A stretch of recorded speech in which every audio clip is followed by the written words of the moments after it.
December 31st. That's just on New Year's Eve. It's the deadline for some of the most powerful college funding moves you can make this year.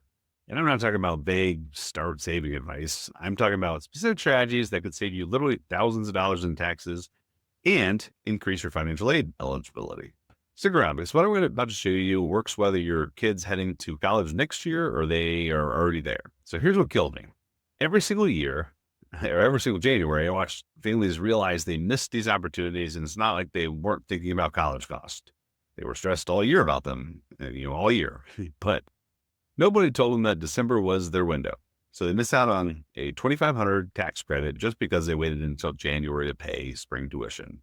They blow their financial aid eligibility because they didn't understand how FAFSA looks at December transactions. And grandparents who want to help, they're sitting on the sidelines because they heard that 529 plans hurt financial aid. Well, that last one, that rule changed, like massively changed, and most families have no idea. I'm Josh Bennett. I'm founder of College Funding Hero, and I help working families navigate the absolute minefield that is college funding and tax strategy.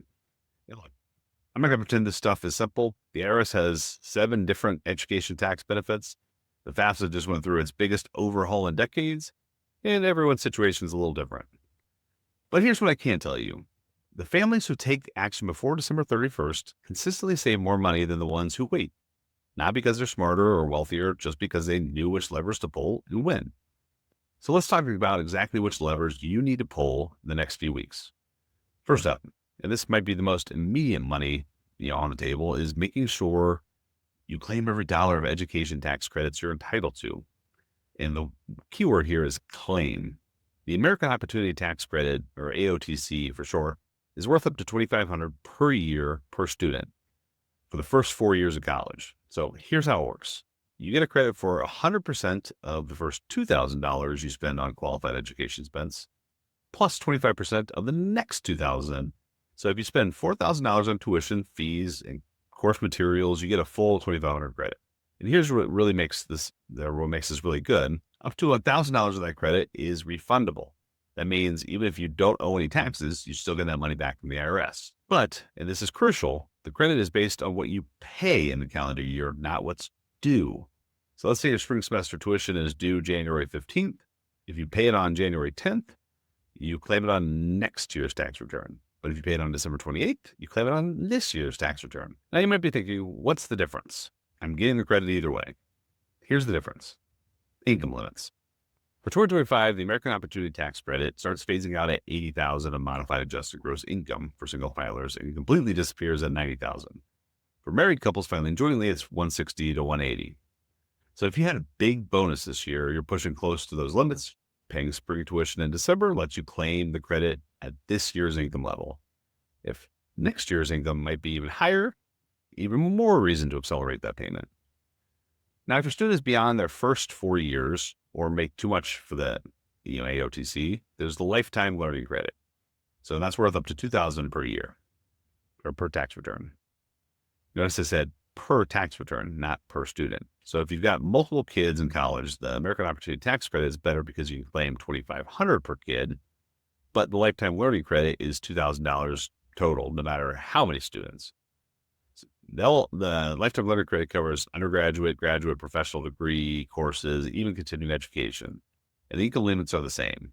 $80,000 to $90,000 for single filers, $160 to $180 for joint filers. So here's the December action item. Look at your spring semester bill. If it's due January, but you can pay it in December, and you're within those income limits, make the payment before December 31st. One more thing, if you can't double dip, you can't use the same expenses for an education credit and a tax-free 529 withdrawal. So coordinate which expenses come from which bucket. So, all right, so let's talk 529 plans along that lines. And I promise this is going to be way more interesting than it sounds. If you live in one of the 30 plus states that offer a state tax deduction or credit for 529 contributions, December contributions are literally just free money.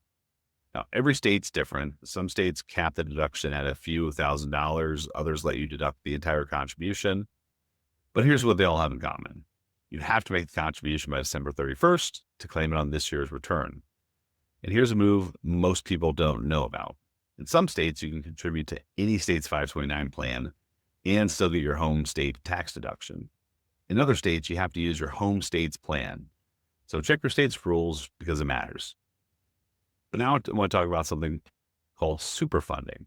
And grandparents, this one's especially for you.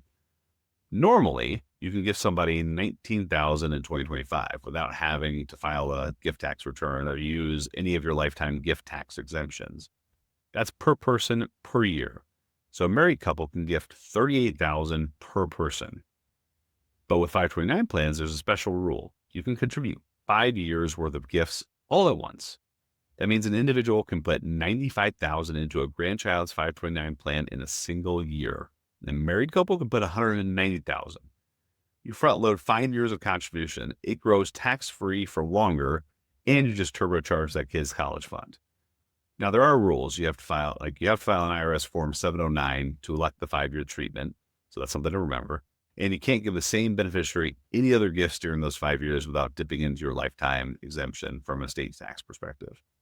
But if you're doing estate planning and you want to get money out of your taxable estate, this is one of the best legal moves available.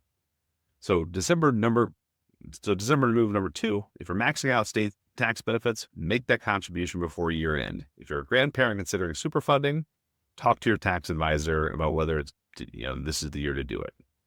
And stick with me because the next strategy is about to make sure all these moves actually help your financial aid instead of hurting it. All right, here's where it gets strategic.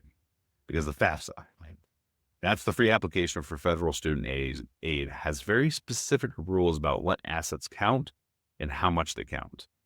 Parent assets, which include parent-owned 529 plans, are assessed at a maximum of 5.64%.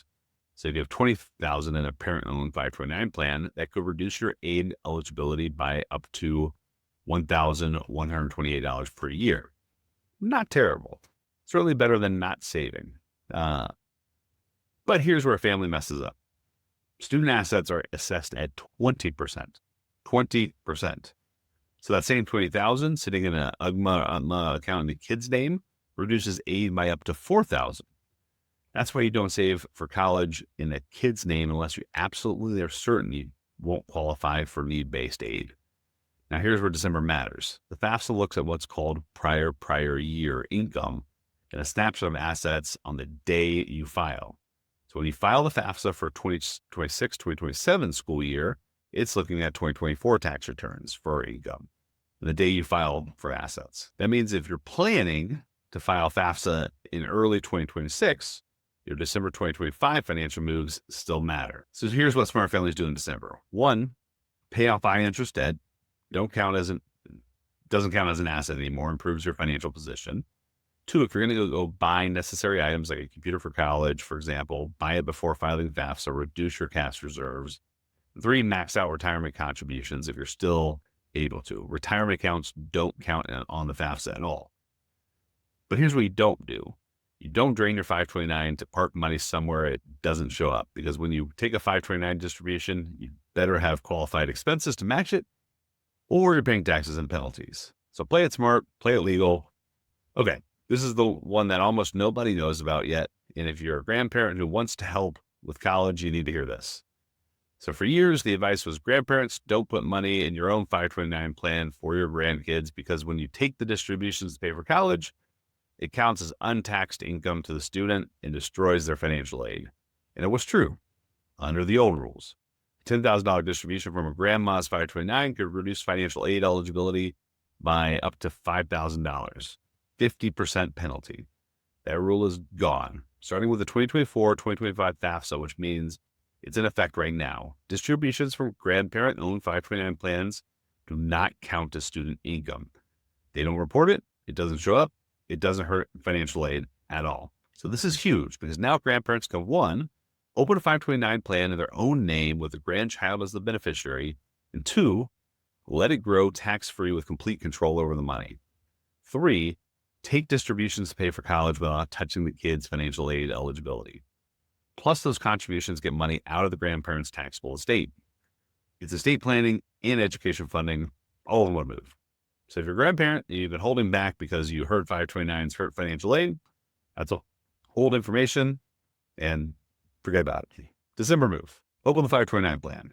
If you want to super fund it, you can put up and 95,000 per grandchild, or 190,000 as a married couple. And if you're a parent, move forward forward this video to your parents. Seriously, this could be the difference between loans and grants. Last strategy, and this was a little different because it's not really a year-end move. As much as it's a don't forget this option exists move. A lot of people don't realize you can use a Roth IRA to pay for education. And while it's not the first place I'd go for college funding, it could be a really smart backup plan. So here's how it works. With the Roth IRA, you can always withdraw your contributions anytime, tax-free, penalty-free, no questions asked. That's contributions, the money you put in, not the earnings. But if you're using the money for qualified education expenses, you can also withdraw the earnings without the 10% early withdrawal penalty. You still owe income tax on the earning portion unless you're 59.5 or over, but there's no penalty. Qualified education expenses include tuition, fees, books, supplies, equipment, and even room and board if the students are enrolled at least half time.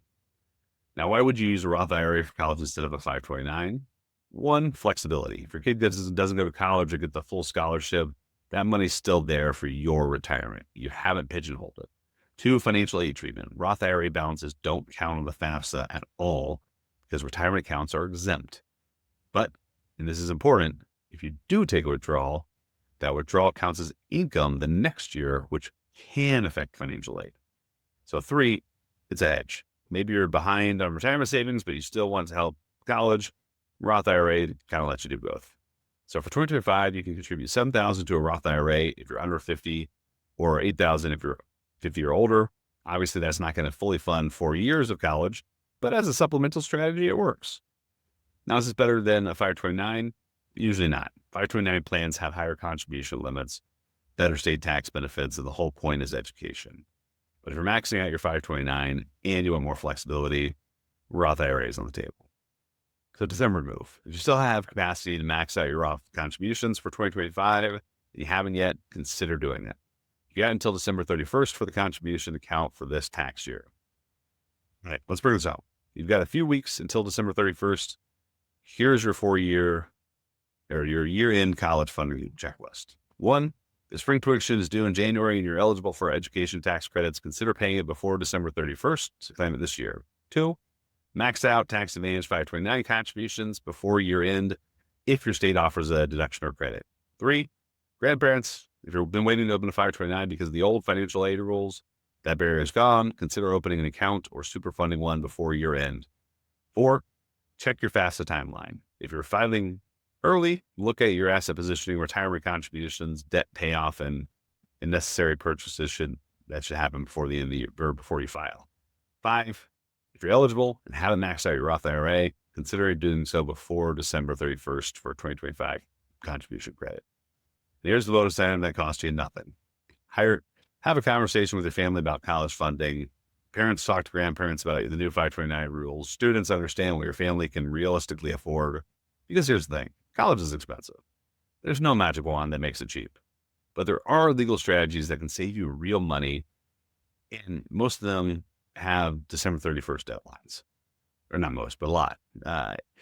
If this video helps you, do me a favor, share with someone paying for college or about to. These strategies work, but only people know about them. If you want more detailed breakdowns on any of these strategies, I've got videos on each one. So check the description for links. Subscribe if you want more tax and financial planning strategies that actually save you money. Put out new content constantly.